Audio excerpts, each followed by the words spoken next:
Bhaktivedanta Swami Srila Prabhupada ki, ISKCON founder Acharya Srila Prabhupada ki, अनंत कोटि वैष्णव वृंद की, नामचारी श्रील हरिदास ठाकुर की, प्रेम से कहो श्री कृष्ण चैतन्य प्रभु नित्यानंद श्री अद्वैत गदाधर श्रीवासदि गौर भक्त वृंद की, श्री श्री राधा कृष्ण गो गोपीनाथ श्याम कुंड राधा कुंड गिरि गोवर्धन की, वृंदावन धाम की, मथुरा धाम की, नवदीप धाम की, श्री जगन्नाथ स्वामी की, यमुना माई की, श्रीमती तुलसी देवी की, सामवेद भक्त वृंद की, निताई गौर Premanandi. All glories to the assembled devotees. All glories to the assembled devotees. All glories to the assembled devotees. All glories to Sri Guru and Gauranga. Srila Prabhupada ki jai. Srila Gurudev ki jai. Namo Vishnu Jai Krishna Prabhu Krishna Devi Krishna Goswami Niti Namne Namo Hamsanika Shaya Prabhupada Priya Deshu Dashti Nishta Vemtaste Vakyan Vadine. Good morning, Hare Krishna. Okay, welcome to this morning Srimad Bhagavatam class brought to you live on ISKCON Sydney YouTube. Welcome to our online viewers on Mayapur TV on Sydney channel and ISKCON Sydney YouTube, as well as recently someone saw us on Spotify, so I believe we are on that as well. So welcome to all those listeners. So this morning we are reading from Srimad Bhagavatam, Canto 3, and the chapter is chapter 32, Canto 3, chapter 32, titled Entanglement in Fruitive Activities, and we are reading from text 4. So 3.324. Okay. Om Namo Bhagavate Vasudevaya. Om Namo Bhagavate Vasudevaya. Om Namo Bhagavate Vasudevaya. Narayanam Namaskrityam Naram Chaiva Naruttamam Devam Saraswatim Vyasam Tato Jaya Mudiraye Nasta Prayashu Bhadreshu Nityam Bhagavata Sevaya Bhagavati Uttama Shloke Bhaktir Bhavati Naishtaki Krishnaya Vasudevaya Devaki Nandanaya Cha Nanda Gopa Kumaraya Govindaya Namo Namaha. Okay. Yada Chahindra Shayayam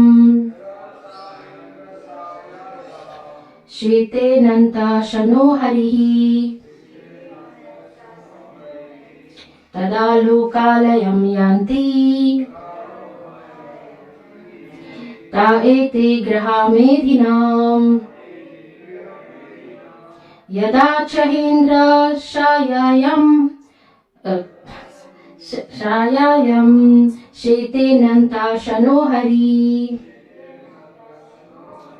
Tada Lokalayam Yanti Ta ete graha medhinam nam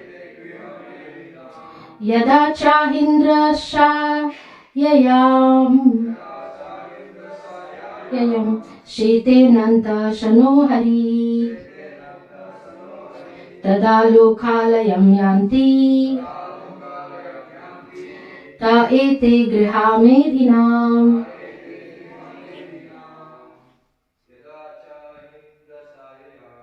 Yada Chahindra Shayayam Shete Nanta Shano Hari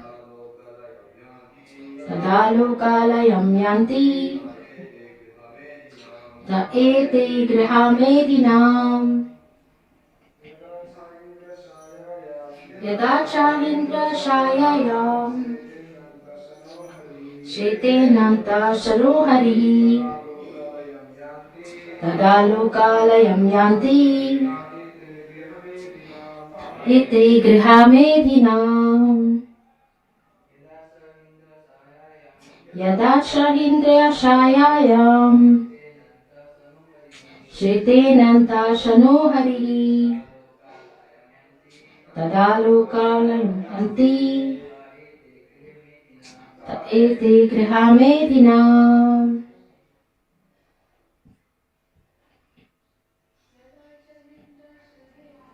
Yada Indriya Shayayam Shretenanta Shano Hari Tadalukalayam yanti Taete Grihamedina. Yadacha Indra Shayayam Shretenanta Shano Hari Tadalukalayam yanti Taete Grihamedina. Okay. Yada, when, Cha, and Ahi Indra, of the king of the snakes, Shayayam, on the bed, Shete, lies, Ananta Asana, he whose seat is Ananta, Shesha, Hari, Lord, Hari, Tada, then, Loka, the planets, Layam, unto dissolution, Yanti, go, Te, those very, Griha Medhinam, of the materialistic householders. Okay, so we've got the translation and purport by His Divine Grace A.C. Bhaktivedanta Swami Srila Prabhupada Ki Jai.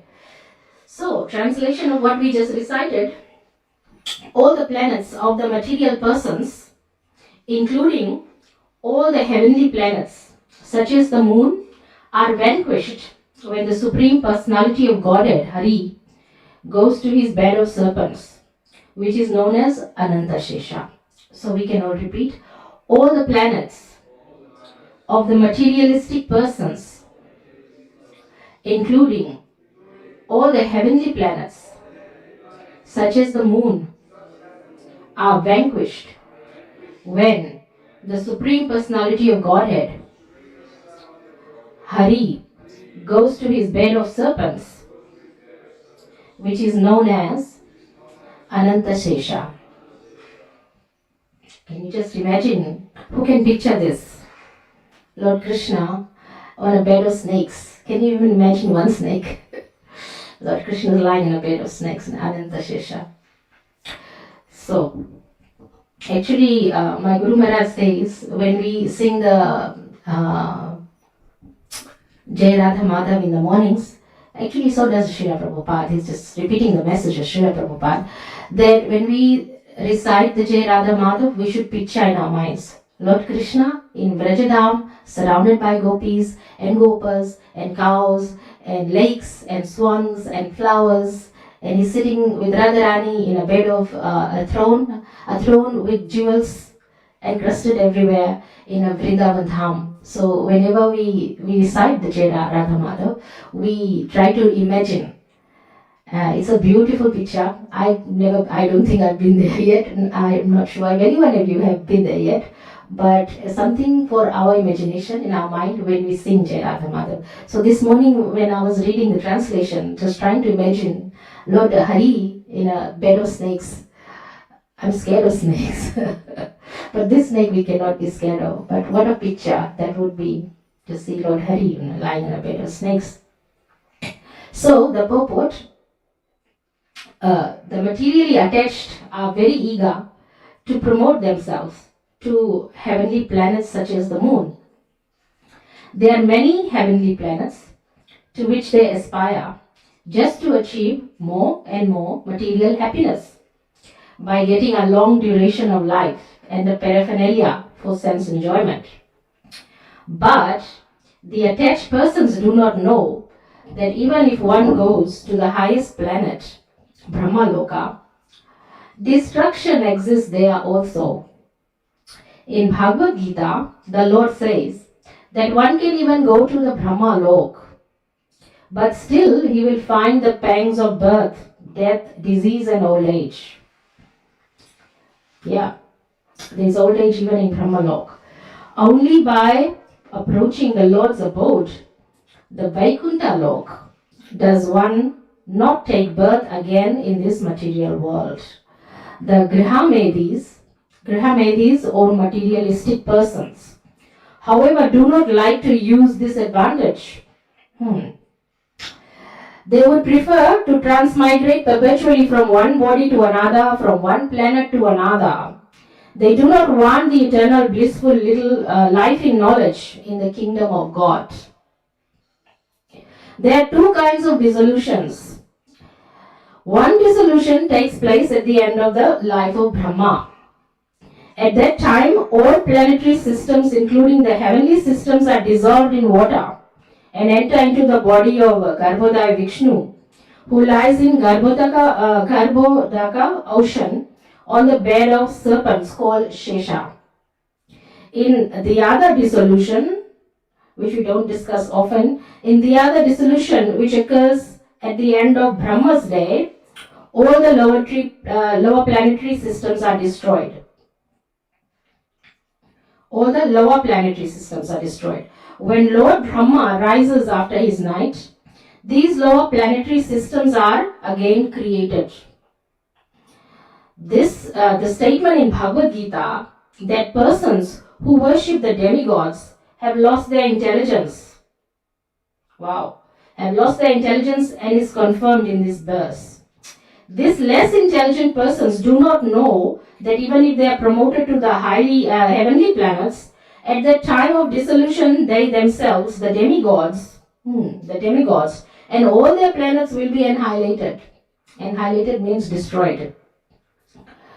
No more in existence. They have no information that eternal blissful life can be attained. Okay, so that ends the purport. So quickly, Jai Shri Krishna Chaitanya, Prabhu Nityananda, Shri Advaita Gadadhara, Srivasadi Gaura Bhakta Vrinda, Hare Krishna, Krishna Krishna, Hare Hare, Hare Rama, Rama Rama, Hare Hare. So, this is an interesting topic again. Really, what it does is it questions our direction. Where are we headed? So what are we aspiring for?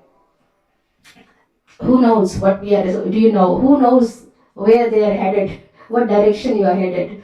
Personally, me, I don't know where I'm headed even tomorrow. Life is so busy. But that's a joke. But where are we headed? Do you know? Where would you like to go? Any ideas? Anybody's got any suggestions? Any volunteers to answer? It's a personal question, I agree. Where would you like to go? What's your direction? Towards Krishna. That's a good volunteer answer. Want to go to Krishna. Anybody else has a different answer? We've all got the same answer. We're sitting in Krishna's temple. Everybody is connected here with one main cause. Krishna is the cause of all causes. One main cause. Everybody has connection with Krishna. I have, you do, everybody has. The only difference is we are aspiring for Krishna probably in our own rasa. So here, there are such persons, they are foolish, they don't know. Actually, when you go out in the world, those who are distributing books, you will know once you try to sell a book to someone. They will be so ignorant. They won't know who Krishna is. They won't know what their direction and purpose in life is. So just imagine how fortunate we are. We have Srila Prabhupada to give us a direction in life. Very fortunate. We came across, but it's not really by chance, it's by arrangement from Krishna. You must have done some pious deeds. So what are pious deeds? Pious deeds are some very good things you've done for somebody, some life, and then all accumulated. And then you meet by arrangement, Lord Krishna, you meet Srila Prabhupada, who gives us these directions. So, and then you are on your way. However, we are told And every one of us, single one of us, it is a reminder for us, even though you already know. But I'll remind you that the spiritual life is just like walking on a razor's edge. You can fall either way.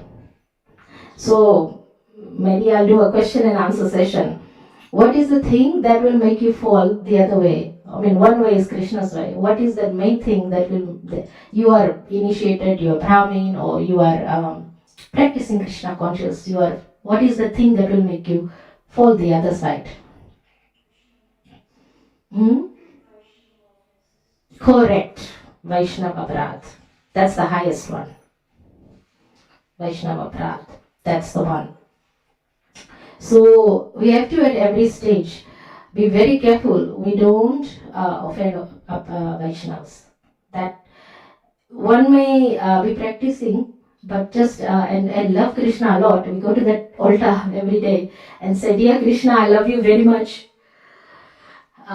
Dear spiritual master, dear Prabhupada, I respect you highly. I miss you and I love you very much." But you slam the door on another Vaishnav's face, or you let some Vaishnavis standing there hungry and you let them stay hungry, or something like that. Some Vaishnava Aparadh. I'm not going to go into a list of Aparadhs because that will be a negative thing to say. However, that is the answer that makes you fall. And the second one, what's the second one? It is not as high level as the Vaishnava Aparadh, but there is a second one that can make you fall just like that. Brahma? Sorry, I didn't understand. There is a Aparadh, yes. Brahman Aparadh, correct. Brahman Aparadh is one of them. I'm looking for another answer. Say that, that is correct. Brahman Aparadh is correct, which is part of Vaishnava Aparadh. Starts with A, S, S, O, C. Bad association. I just fell out all the. Yes, bad association. And the most good, best example is, Krishna. Lord Krishna had a son with Bhumi Devi when he came as the bow and he lifted the earth. So earth is Bhumi Devi. So in the process he had a son with Bhumi Devi. He was a Vaishnava. He was a very good boy. He's Lord Krishna's son. And the mother is a goddess. However, his association, he made some friends with some Rakshasas. So he fell the other side, became Narakasura.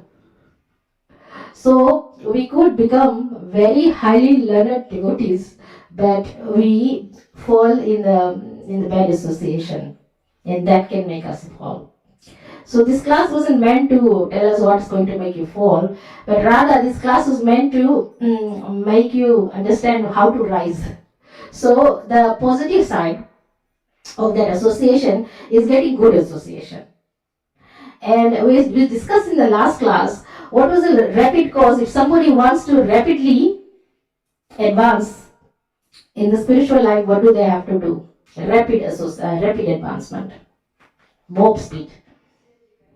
Serve devotees is one. Which particular devotee? Guru. And not only that, you need the Guru's blessings. You need to please the Guru. We could please the Guru no end, by the way. But unless he's pleased with us, we're not going to get the mercy. So we've got to be able to please the Guru Maharaj. And I have got a secret to tell you. The strategy of how to please the Guru Maharaj. Would you like to know? Yes. Yes, of course. Haribol. I wanted to know. I didn't know this answer. I actually went to a program, so I'll tell you. My Guru Maharaj was sitting there, and one mataji, she's full of questions. So she asked this very interesting question. Because we know, right? You know, I know, everybody who's listening, they know. Whatever makes you advance is the chanting and hearing. Positive association, okay?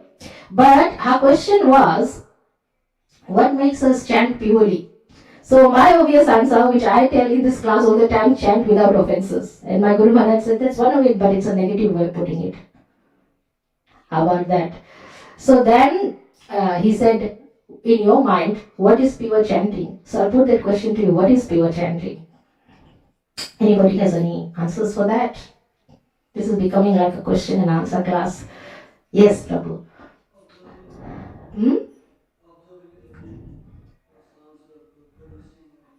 Hearing, observe. Okay, so one answer is good answer. Observe every sound you're presenting, when offer that to Krishna. What was the other one? Same, hearing. Hearing. My answer to that, because Mataji was a little bit overwhelmed with answering the question, so I provided her the answer and I said, I didn't say that. I said, first of all, the chanting without the offenses, but I said, what did I say? Devotional service with that and serving the Vaishnavas while we're chanting. And my Guru Maharaj said, yes, but no.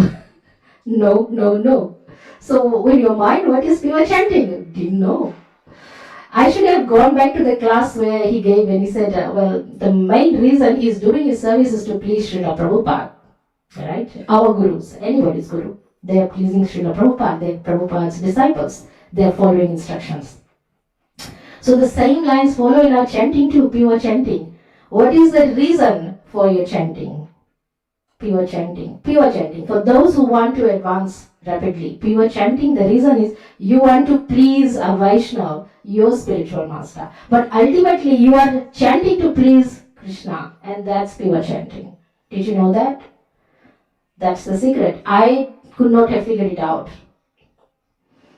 So, just like the gopis, they do their service selflessly. They just want to please Krishna. That's why they are on the highest level, pure. And our Guru Maharajas, they want to please Srila Prabhupada on the highest level that we know on this planet. So chanting follows the same principles. Same thing. So you wake up in the morning, you chant your 16 rounds because you want to please your spiritual master by keeping the promise of 16 rounds. That's it. That was the secret. Such a simple answer. Did you know that? It's such a simple answer. How to do pure chanting.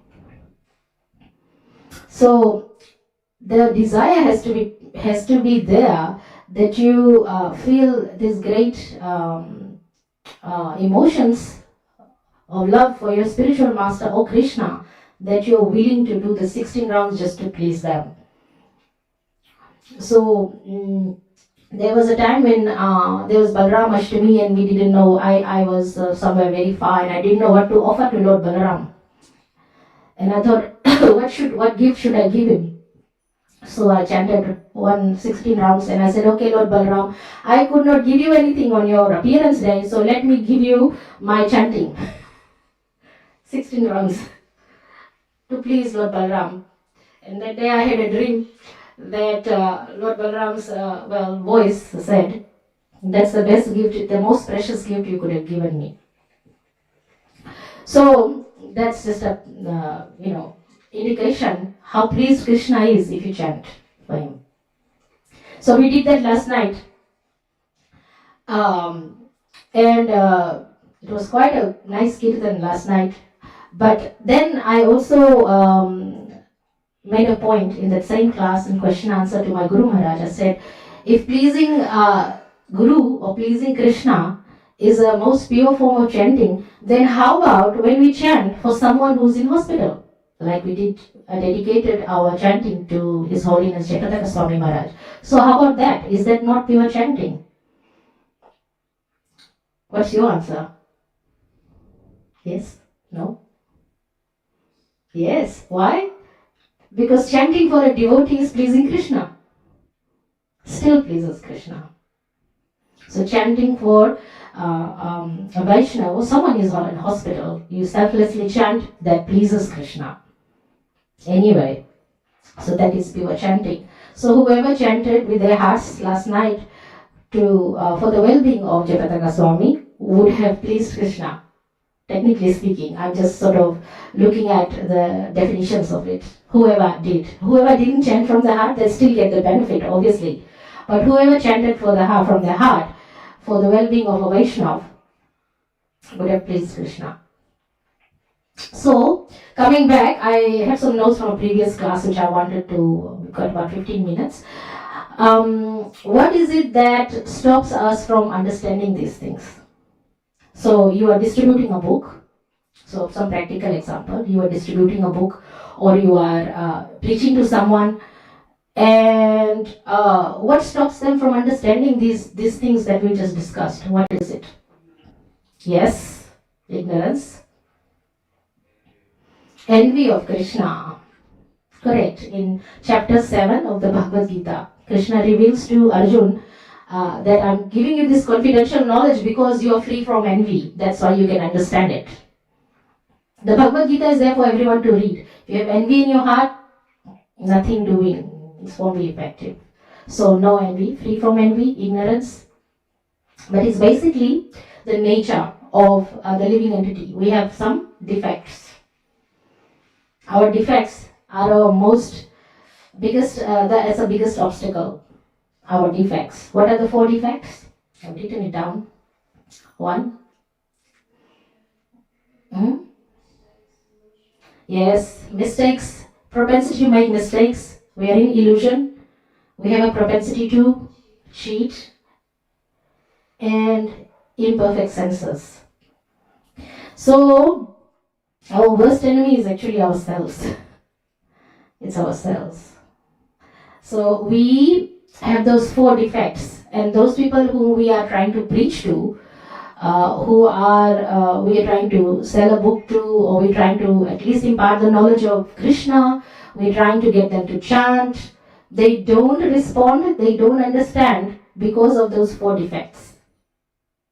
Basically 4 defects. And if you are associating with someone and you know, their conflicts or whatever it is because of the 4 defects. So you have to understand nobody is perfect. Everybody is defective, including me, including you. Everybody is defective. This all of the living entities. Everyone. From the end to us, the highest level. And in Kali Yuga, everything is there. Propensity to cheat, propensity to lie, make mistakes. So that's why if you are going around feeling confused, I preach to this person, no response yet, what's happening? That's the reason, the defects. And of course, bad association doesn't help. If they are with someone who's saying, oh, don't listen to Krishna, don't listen to about Krishna, it's all nonsense. Just like we discussed in the class yesterday, or the day before, somebody's grandmother had passed away. And she was in hospital, but during, after suffering for 5-6 months very badly in hospital, she passed away, but she had spent her entire life as a devotee. And so her family went to this initiated grandson and said, what's the point of getting initiated? Your grandmother served Krishna all her life and look at how she died. She was tortured by in many respects. Then she died. Why did Krishna put her through that? She served Krishna all her life, yet, So these are the 4 defects. People have the propensity to cheat in the sense they don't want to practice Krishna conscious, so they look for excuses to justify their behavior, to not turn to Krishna. So my Guru Maharaj, actually there was a question he answered. He said, well, any devotee, the death doesn't matter, the type of death doesn't matter. Because for a devotee, the death is just like a cat picks up the kitten with the teeth. A cat picks up a little kitten with the teeth. The little kitten becomes really peaceful, doesn't even feel any pain, and lets the mother cat with the teeth. So I had that question myself personally because I was very disturbed with how Indra Prabhu, His Grace Indra Prabhu, had passed away. He's a famous Kirtanya. So he passed away, he left his body in a very, awful way, burnt. So I thought, oh Krishna, how come you let this Prabhu go through so much pain to leave his body? He is a wonderful devotee in Rajtam. Then my Gurudev, he answered the question. He said, well, devotee doesn't even feel it. It's very peaceful. They don't even feel it. So whatever kind of death they get has no effect. They don't even feel it. So my question was answered. As far as Indra Prabhu is concerned, he would not have felt anything at all, basically, from that answer. So that is the difference. We were talking about the 4 defects. So how to overcome these 4 defects? There is a way. Because there was another question. We are in Maya, in Kali Yuga, material. We are in Maya. I have another question for you. So we are in Maya, but in the spiritual world, there is another kind of Maya, which is Yoga Maya, right? Yoga Maya is practicing spiritual world. She takes care of those devotees who are spiritualized for Krishna's Leela. And they are under Yoga Maya. For us, we are in a material Maya, Mahamaya. We do bad things, materialistic things. However, for a devotee, it is not advisable to be in Maya. You can't go to say, Prabhu, you are in Maya. Mataji, you are in Maya. We can't do that. We can't be in Maya. So if we can't be in Maya and the Yoga Maya is present in spiritual world, what are we in then? If we can't be in Maya, we can't be in Yoga Maya, what are we in? Any answers for that? There's only 2 kinds of Maya. We are in neither one. Or we shouldn't be in either one. What are we in? So, the answer is, it depends on our activities. If we are serving Krishna, okay, we are serving Krishna in any way, we are in Yoga Maya, we are in the spiritual world. If we are not serving Krishna but our senses, then we are in Maya. So, this world is very dangerous, like a razor's edge. You fall either way. So you are in either one. You can flick from one to another. So always try to serve Krishna, you will be in Yoga Maya. So it's possible, by the way, to be in Yoga Maya. That was the answer. So the reason why I discussed this is how can we actually overcome the 4 defects? Be in spiritual place all the time. How can we be in Yoga Maya all the time? The answer is serve Krishna 24 hours, yes? And where do we get the guidance from? Under the guidance of a spiritual master. It all comes back to spiritual master. He is the only one who can guide us, Srila Prabhupada. But you serve. And that's the only way you can overcome the 4 defects of your personality or the living entity. So I wrote some notes. We've got about 5 minutes. I've got some notes here. The Krishna gives knowledge according to our desire. So if we desire to overcome the 4 defects, or we desire to be in Yoga Maya all the time, not to be touched by Mahamaya, if we desire, then he will give us the knowledge to keep that desire. If we desire to forget Krishna, he will give us the means to do that too. Did you know that? So, if you want to forget him, he gives us that ability. So, so all of us, we are being guided by a spiritual master. And I've got some notes here on what is the meaning of Guru. Meaning of Guru, heavy with spiritual knowledge. So the spiritual master will have spiritual knowledge to give you. You take that knowledge, you apply it. It's useless to have your knowledge if you do not apply it. Every time we are told this. We have to apply it. If you apply that knowledge, instant results. Speedy, you'll be like Speedy Gonzalez. Spiritual advancement, very fast. You have to apply it. Like, serve the Vaishnavas. Okay, we've got the knowledge, save the Vaishnavas. Actually, do go and serve the Vaishnavas. Even if it is to give them a mat to sit on. That's serving. Serve the Vaishnavas. So, apply. Spiritual master is heavy with spiritual knowledge. E.g. Srila Prabhupada's books. You can spend your entire life reading Srila Prabhupada's books. There's so many books.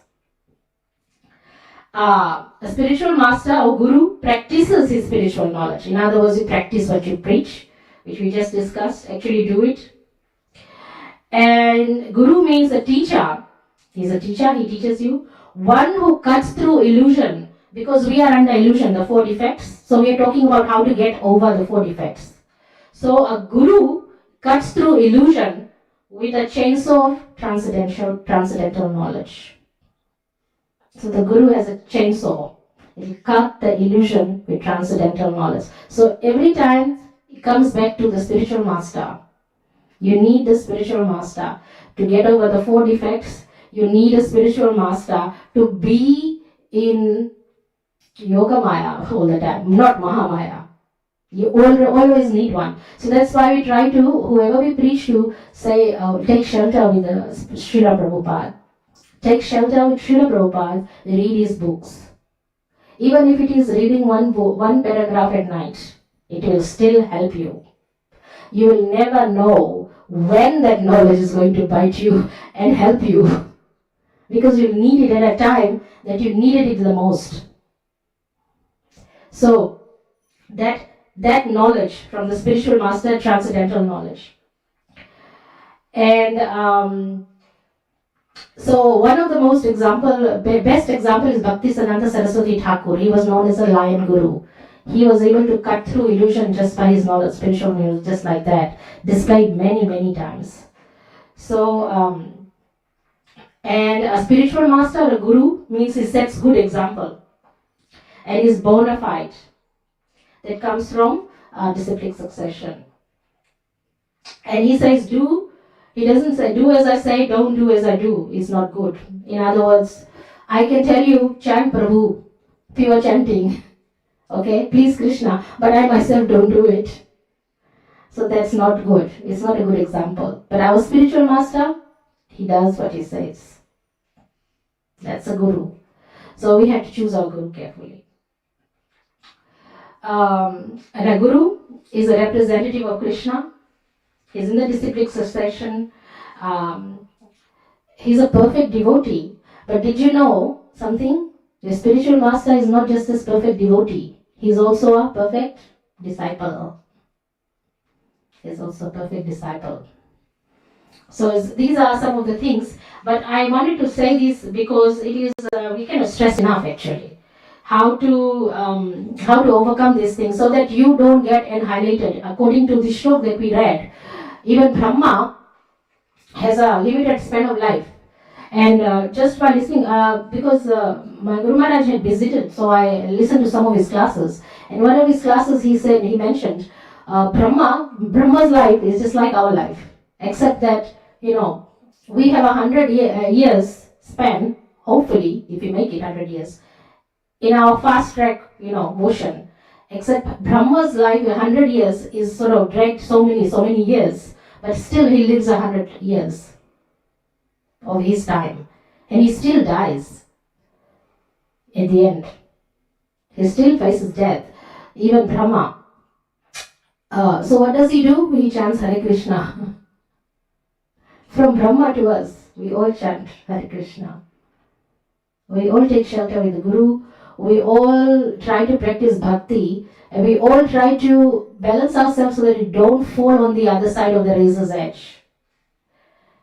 We try to cultivate humility and service of Vaishnavas to counteract envy. The way to counteract envy is to serve Vaishnavas and humility. Not to be envious of anyone. So those are some of the points for today. I have reached the end of the class, so any comments or questions? No? None? Thank you for listening. Yes, happy Ekadashi. It is an Ekadashi day today, so we'll all be observing Ekadashi and fasting. Thank you for listening. Granthrat Srimad Bhagavatam Puran ki Jai. Jai.